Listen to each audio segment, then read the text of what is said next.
My talk today is entitled Flowering Trees. I'm going to concentrate on forest trees that can be used in a landscaping residential home setting. And so we're taking sometimes forest trees that are of course in forest, and I guess you could say we're domesticating them into landscape, and we're trying to manipulate them for a particular use. And many times these forested species, tree species, will grow a little differently when you say plant them in a yard setting like this or a landscaping setting, right? For instance, there's different competition for limited site resources, light, moisture, and nutrients. That can be good or bad. For species that love light, that could be a good thing, but for species that kind of have a moderate shade tolerance, it may not be the best because, right, there's no more really trees shading them. Moisture could be an issue in this kind of this open setting. And sometimes homes and buildings, people may not realize it, right? The soil can be altered a little bit with fill. Fill meaning they're either going to remove a part of the soil to build the structure, say for the foundation, or they're going to bring some dirt, some soil, some fill in from somewhere else. And that can cause a little bit of issues when you're landscaping around homes. Compaction resulting from the construction itself. Often the lack of competition, as I said, from trees can be a negative issue for certain species, as I've already kind of mentioned. Another thing is wind. Protection, say, from wind, right? There's no trees kind of breaking up the power of that wind. And sometimes even rain can be an issue. There's no other, as I said, no other vegetation helping to absorb that energy. Predators, right? If this is the only tree there and the wildlife's coming through, well, it's probably going to eat that, going to eat something on that tree. Often we say trees, but sometimes we're referring to shrubs, and they're both woody vegetation. And there's various definitions, and we don't need to get too detailed here, but just you can imagine that there's a difference in terms of where you locate these trees and how they may grow, their habit that may impact their ability to spread, their ability to grow, sometimes even their ability to survive. Say like a single stem species like a tree, like an oak tree versus the crepe myrtle. And you can see that this is, somebody would maybe call this a tree, but in reality, definition-wise, that's a shrub because it's got multiple stems. And then we can talk about things like height, but you can imagine that there's different root volumes and spread depending on how these different forms of this woody vegetation grows, and how that could cause an issue sometimes where you locate them potentially. And often, a lot of times, landowners, maybe landscapers too, but probably, hopefully they have enough experience, but a lot of times landowners just take into consideration the current growth of trees. Well, this tree fits here now, so that's great. I've got my positioning of this tree, but they forget to pay attention to what this tree may need or what this tree may impact, say 5 years from now, 10 years from now, or 40 years from now. And this in terms of diameter, okay, but especially like height and spread, like crown spread, root spread. So sometimes not just the above ground, that's important, the above ground, but we'll also talk a little bit about the below ground. And hopefully you can see this, okay, this is a pine, I would think loblolly, right? They planted it either under or near this power line. And when they're 1 year, 2 years, 3 years old, it's probably, maybe even 3, 1 or 2 years old, it's probably not a major issue. But as these trees get bigger, what happens? They grow up into power lines. And you'll see this where people basically lopped off the top of trees to account for that.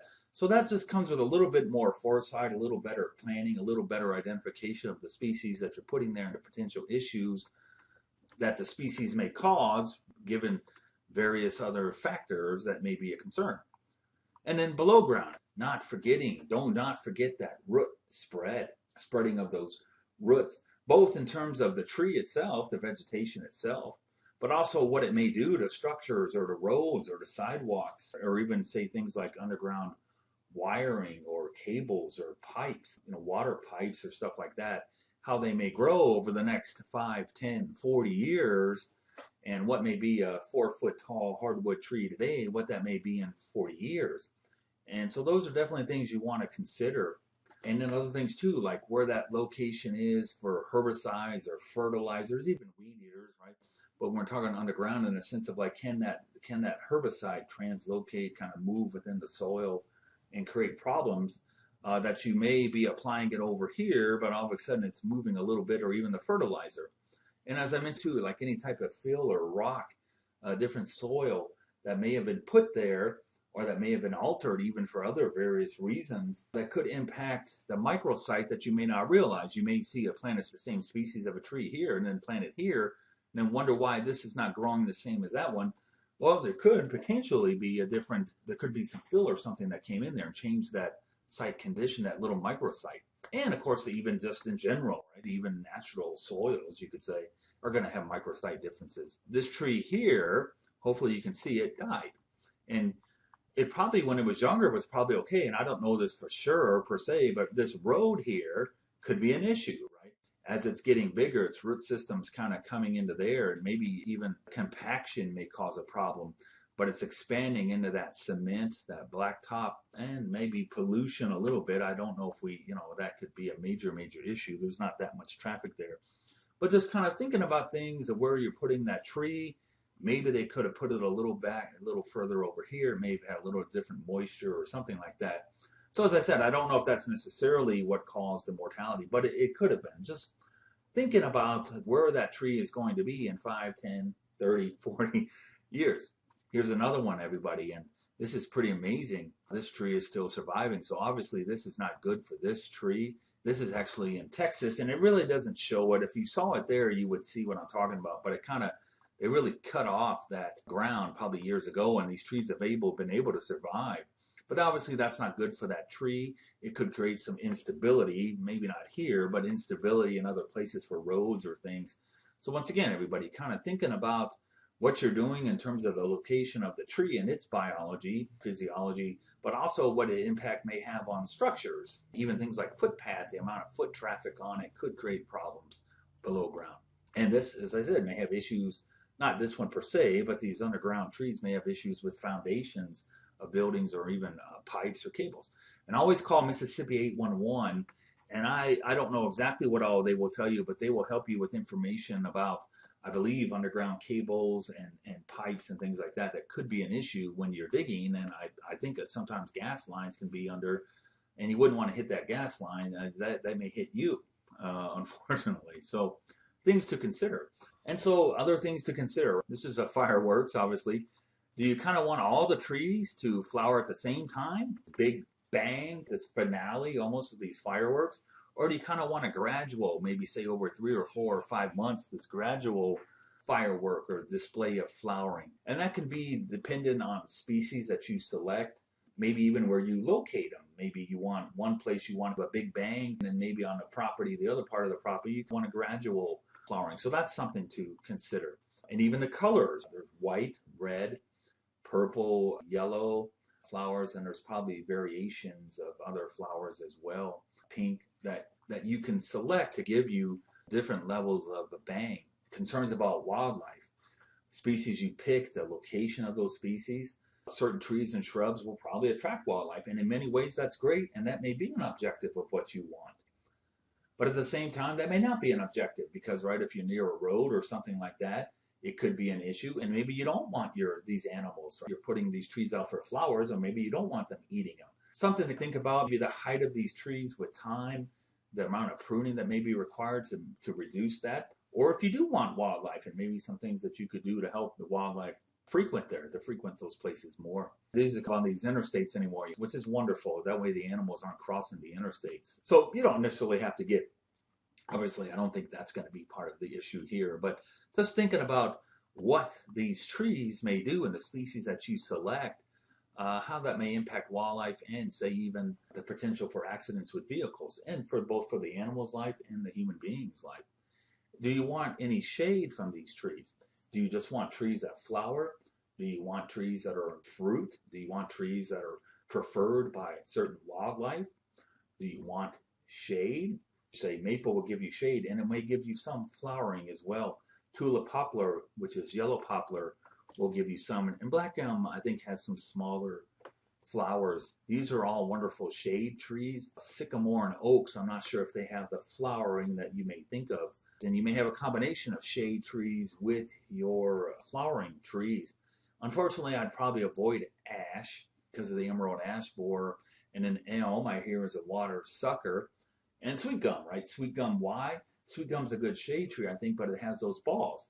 And so it's just something to consider. If you want a lot of foot traffic or kind of a path, you may not want sweet gum right near that path because they're, foot traffic, because, right, you don't want to walk on those balls, if you know what I'm talking about. It can be kind of dangerous and annoying, but even dangerous. But once again, you just want the shade tree, then maybe sweet gum will be okay. Here's a shoe-marred oak. It's a red oak. Do you want fall color? So do you want shade, flowering, any wildlife, fruits, or do you want any color, fall color, right? This is hickory, which probably doesn't have a lot of flowering that I'm aware of. This is a maple. These are both maples that can have some flowering. And then you have the fruiting, and I think pawpaw may have some flowers. Persimmon, plum, apple has some flowers. So there's this, do you want any fruits there or something? Some kind of social event to come pick up the fruits. And just this combination of all these desires or needs. And so you want flowering, but what else may you want? Either from the trees, your flowering trees, or from other trees in addition to your flowering trees. And then what about the leaves when they fall in the fall? What are you going to do with them? And where are you going to put those trees in relation to that? Say if you have a big tree near the building, once again, that may cause issues eventually underground and above ground, all right, as it grows. But it also may create issues with leaves and trying to dispose of those leaves or get rid of those leaves in terms of your access near the building and how easy it is to remove those leaves. Or, there's also issues potentially with trees being more spread out away from buildings. Just something to think about in terms of, right, because I'm sure most of you are talking about hardwoods, and so they're going to drop their leaves. And then do you want to leave the leaves? Many times people say to leave at least some of the leaves, if not all the leaves, because of habitat for various wildlife, various animals and insects. But then again, you can have some type of social event associated with removal of those leaves. Do you want a walkway, or do you basically just want visual appearance from a distance? And this kind of gets back to what I kind of talked a little bit about sweet gum, and here's your infamous sweet gum balls. And so you can imagine if we put a path right here, how annoying that could be, that those people could walk on those sweet gum balls. So you could probably just sweep them away or occasionally, right? But just something to kind of think about. Once again, Osage orange, persimmon fruit, the safety of those things in terms of people slipping on some of those fruits, how messy they are. Also, if you want a walkway, maybe what certain fruits may do for animals or something. Like if a dog eats a certain fruit, I have a coonhound and I never know what he's going to eat. Even species that have thorns or prickles, little children may play with them if they're walking along the path. So just kind of things to think about when you're selecting certain species and you're going to locate those species in that path. So let's talk a little bit about economics. Well, certain plants are going to cost more, and I think that's both species, the availability of those species, and the demand for those species. And species could probably be in low supply, one, because not that many people buy them, so not that many are produced, or they could be in low supply because there's a lot produced, but a lot of people want them. And certain plants are going to be a little, right, certain exotics maybe, or certain species that are hard to grow in a nursery are probably going to cost more. So a 3-gallon red dragon Japanese maple tree on this one website was $170, and then a southern magnolia was $55. So obviously there's some difference there between those two species that are going to make it different in the economics, and so that's a consideration. The type that you're going to buy, the container, which is going to have soil there, balled and burlapped, I believe, should have some soil there, versus bare root. How that soil may help that tree adapt and survive to its new growing conditions outside the nursery into this kind of most likely a little harsher climate. These are going to cost more than the bare root, but are they advantageous or not? So that's something to think about. And then as I mentioned too, I think the size, right? Do I want a little seedling, or do I want a sapling, maybe like even an 8 or 9 foot sapling? And the difficulty in planting those, or the ease of planting those, versus, right? Maybe the survivability. If I plant a little bigger tree, I would expect it to survive a little better, but then again, maybe not, because once again, it's going to have more moisture and nutrients, particularly moisture initially when you plant it to survive. So there's kind of these issues that go on there as to the optimal size, and I'm certainly not the best guy to necessarily answer that question. And then also your advanced stages, meaning, right, if I bring in a big tree, have you ever seen when they transplant trees? If I bring in a big, like 75-foot tree and transplant it, well, I already have a 75-foot tree, versus planting this little guy here and waiting maybe 15, 20 years, so 30 or 40 years before it gets to that size. And obviously, I don't think any of you are going to plant, you're going to transplant those big trees that you see because of the cost. But just planting a little bit more, something like a smaller container versus a larger container tree, and what that may do to the cost, and the initial stages of your instant ready landscaping versus one that may take a little while to get to what you want.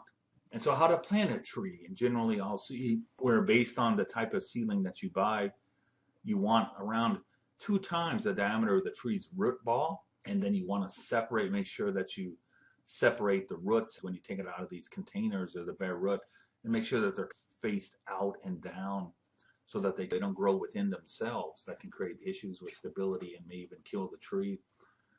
And place the tree, the top of the root ball, level with the ground. Then you want to refill the hole as much as you can, in my opinion, with the soil itself. And once again, that way you have an idea. You're not introducing some other external factor into the planting. And then you should water it after that, and make sure to add a thin layer of mulch, but keep it away from that stem, because that can create some issues with decay or bacteria, I believe, right? When you'll see these big mounds of mulch, and that can create some moisture issues that may lead to rot and decay that could probably kill the tree when you plant it. So we're going to quickly watch this video, which is a good video about how to plant trees. Hi, I'm Bob Bruzak with Mississippi State University Extension Service Smart Landscapes. Today I'm going to show you how to plant a tree in your yard. First, take a soil sample and have it tested by the MSU Extension Service to determine your soil type. Also take note of utility lines near your location. Call 811 to make sure there are no underground utilities. After you pick out a tree, dig the planting hole 2 times wider than the root ball and deep enough to have the top of the root ball even with the ground. Loosen any roots that may be growing in a circle and place your tree in the hole. Refill the hole back up with original soil and pack tightly to avoid air pockets. Water the tree thoroughly and place 2 to 3 inches of mulch on top of the soil. Avoid placing mulch against the tree bark. If you'd like more information on how to plant a tree, visit your local extension office or go to extension.msstate.edu.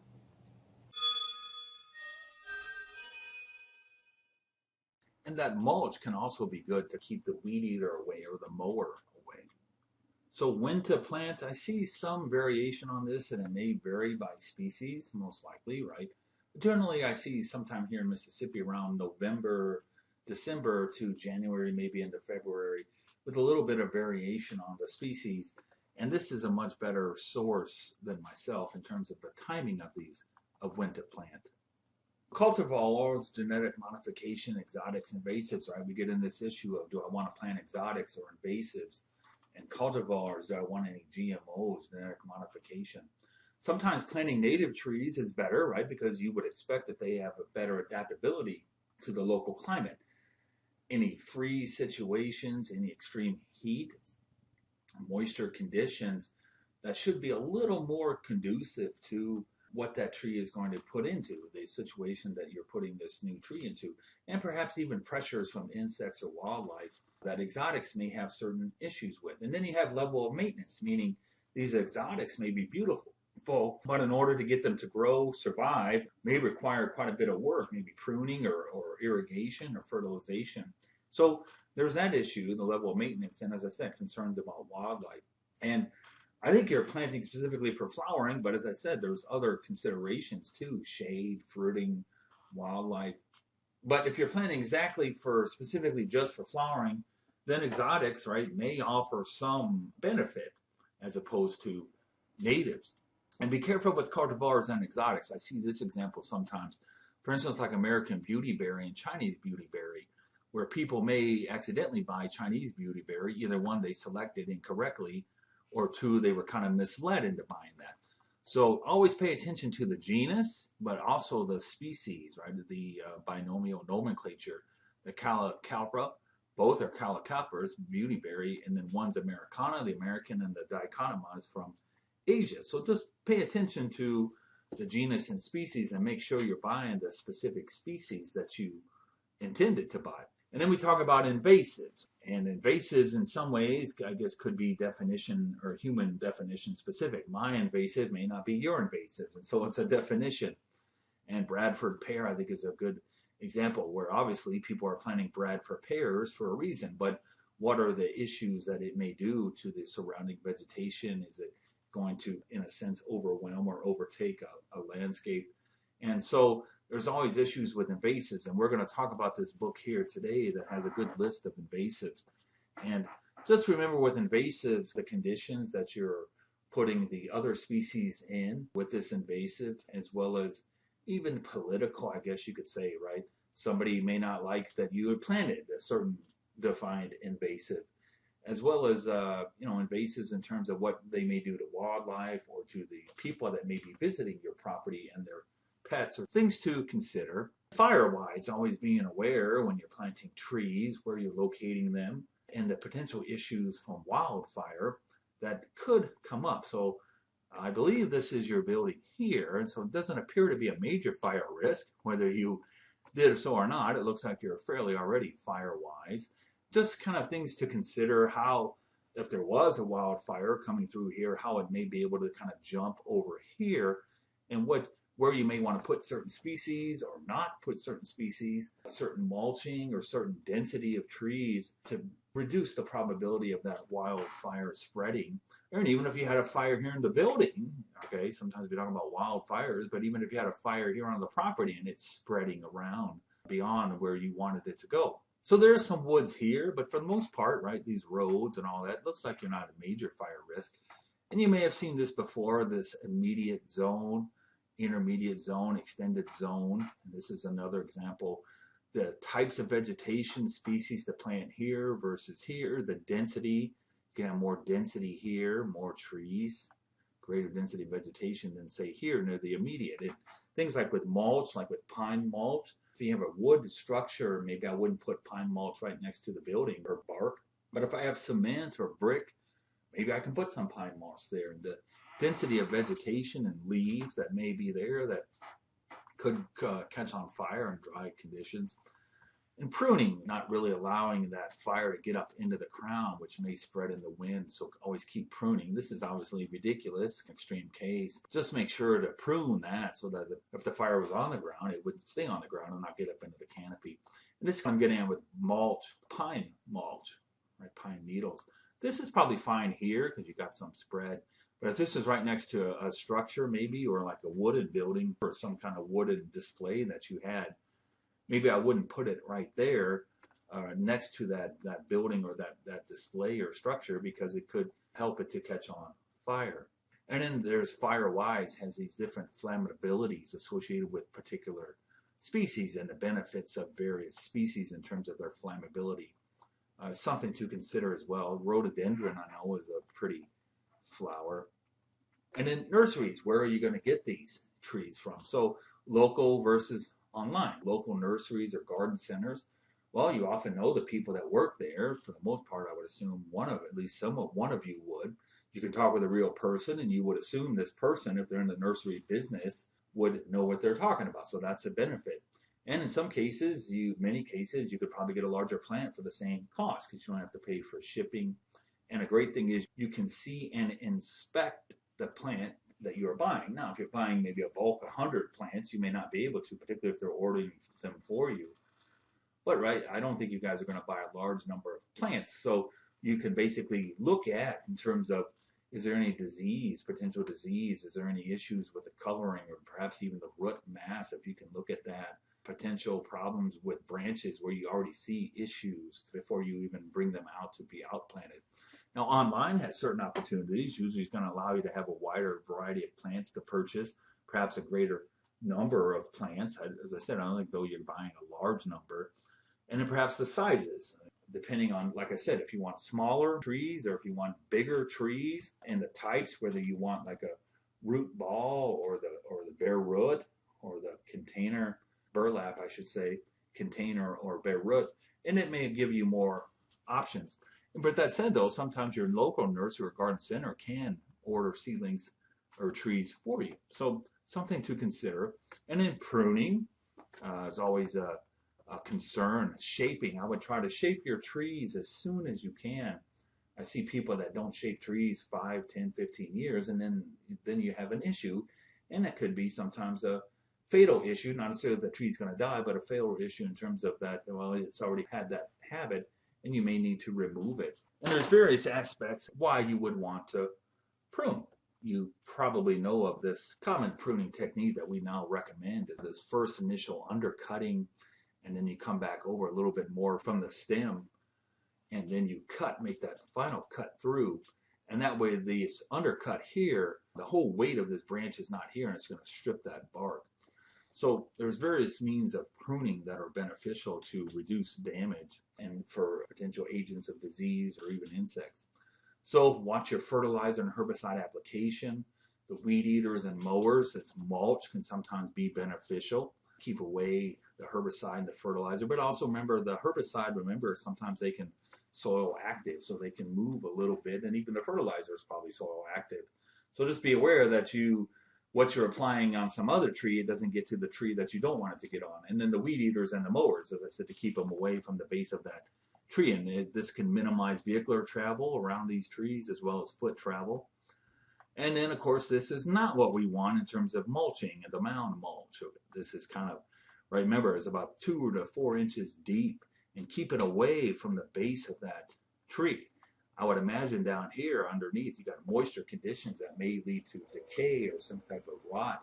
And obviously that's not what you want. So you never want this mound of mulch. But as I said, this can help reduce the weed eater mower issue and people walking right near the tree. So never kind of leave them just bare out there, the tree, just planting and just leave it out there. I think you always kind of want some mulch there. This is a very good article, Native Trees from Mississippi Landscapes, that could provide useful information for you. And within there, though, they have this climatic zone, if you've heard, and these provide you some information of being able to transplant and move species to help that you would assume that the transplanting or the moving of that species there, it would be able to better adapt to the local site conditions. And so we're here in 8A, and just consider that plant cold hardiness zones that they have. And then I did look up on the soil survey, so there's your soils here, and I can send you that information if you want. But remember too, as I said, this may be the native soil, but with time, with construction or whatnot, that's what I mean. They may have brought some soil from somewhere else, some fill, removed the soil there that was there, and they brought in some fills. Nonetheless, the soil survey can still be useful, but you're always going to want to do a soil test, and that's going to help you determine the pH, and that's going to help you determine the nutrient status, and it's probably going to help you determine what species you want to plant, whether it's a more acidic or a little more alkaline, basic soil will help you with the species that you select as well. And I'd probably take soils, we can go out and look, I'd probably take 3 or 4, I don't think they're that expensive, so I'd probably take 3 or 4 different tests and maybe keep them separate, so that, as I said once you guys, maybe construction has created a little bit of variation out there. And this is a very good book that we're going to look at, Selecting Landscape Trees. It breaks down into small, medium, and large trees. It talks about pH, the height that you could expect, the spread, and helps you locate these trees in relation to what you want. And it also talks a little bit about flowering. It also has an invasive section. But the small, medium, and large may even help you to not only just have like a horizontal flowering, but also almost like a vertical layering of flowering that may be beneficial to you. And maybe you just want little pockets of this vertical flowering. And so this is something that is very good to pay attention to. Your small, almost shrub-like, and then there is also a shrub, selecting shrub. There's also, I should say, you guys, there's also a Native Shrubs from Mississippi Landscapes publication that's very good, helping you pick, having some understanding of how it may relate to various structures with the height and the spread, as well as the, maybe even for the flowering concerns that you may have. So generally we talk about, a lot of times we'll say the underground root zone is about the same as the crown, maybe even a little bit more. So that's just something to consider too when you're looking at that crown width, thinking about what it may be on the underground rooting zone. And so here's just some various examples. This is from southernliving.com, and there's various sources of information. And as I said, everybody, right, this is one perspective, Southern Living's perspective on trees that you could plant. And so you're always going to have perspectives. What is one person's invasive may not be another person's invasives. But this is a good website. It has the botanical name, right? Remember your genus and your species, the sun exposure, the soil type, and then the soil pH. And so there's various sources of information that will help you determine how good this species may be given the site conditions that you have based on, say, your soil test. And so I think we all know crepe myrtle. And sometimes this can be considered a quote-unquote shrub, and sometimes it's a tree. And there's a wide variety of crepe myrtles. Some of you probably know better than me. Dogwoods, but flowering dogwood is a native species. Jacaranda. And then, of course, our magnolias are beautiful. I would think these three right here for sure would be some component. Chase tree. We actually have a chase tree in our yard. It's very pretty. Downy serviceberry, tulip poplar. And this is a tree. Yellow poplar, tulip poplar. These I think are more like almost like a shrub, like a small tree. This can sometimes crepe myrtles can get big. Flowering dogwood is probably, I would think generally these are a little bit more like a shorter trees, relative trees. Though magnolias can get decent size too, but the tulip poplars can get pretty good size. And so just remember, pay attention to that height. Red flowered and silver maples, right? I think these offer some flowers plus the color. Your southern catalpa, I believe, is a little bit of an alkaline base, so may not be best, say, like an acidic soil. Black tupelo can give early color in the fall on the leaves, as well as a little bit of flowering. Sassafras, and maybe you can have some root beer as well. Franklin tree, southern crabapple, that, once again, you guys could be some kind of fruit. I know we've made crabapple juice before in other places that we lived, and maybe some social event that you could have around the picking of that fruit. Japanese apricot, cherry blossom, these prunuses. There's a variety of prunuses, plums, cherries, black cherries native, and I think this is highly preferred by wildlife. Is that good or bad? Do you want to exclude wildlife or do you want to bring wildlife? And a black cherry, you may want wildlife, but the fact that you have black cherry may bring wildlife to another species that you don't want the wildlife brought to. So kind of making sure you pick the species correctly. And then Carolina cherry laurel, and I think the prunus in general, but the cherries may have some issues with toxicity in general, although I know certain wildlife love the black cherry, but it has hydrogen cyanide, this Carolina cherry laurel I was reading, and that can be toxic to people, ourselves, if we eat it, which maybe, hopefully most of us are not going to be eating the flowers or the leaves. Well, you never know. But dogs, right? My coonhound, as I mentioned, he'll pretty much eat anything. So you got to be careful where you're putting, and once again, you guys kind of in the sense of, do I just kind of want trees from a distance, or do I want a pathway? And if I want a pathway, what may animals, pets, eat if they're walking along that pathway? Parsley hawthorn, two-winged silverbell TT, I think. Eastern redbud, right? This is a big one, Eastern redbud. But TT, I heard, may have some issues like with bees. So that's another thing to consider. What insects, bees or wasps may be brought by certain species, and do you want bees to be brought? But I heard that there's some potential poisoning to bees from TT, so that's a concern. But definitely concerns about insects, as I said, whether you want to bring them or you don't want to bring them. Swamp drum and red maple, okay, which is another type of red maple. The fringe tree, star magnolia. So that's just some ideas, but this is a very good book here, Selecting Landscape Trees, the native trees for Mississippi and native shrubs, calendar of home gardening chores in Mississippi, and they can be found here on Landscape and Garden Design here in Mississippi State. This has a lot, there's 5 or 6 pretty good publications, and I can send them to you all if you want, that are going to help you, I think, give you at least a heads up on maybe what species to select, where you may locate them, and considerations, say, of soil, the height, the spread, things that I've already talked about, the potential damage to the trees themselves or to the structure resulting from the trees as they grow, and even the trees to themselves, right? One tree to another tree. So, thank you.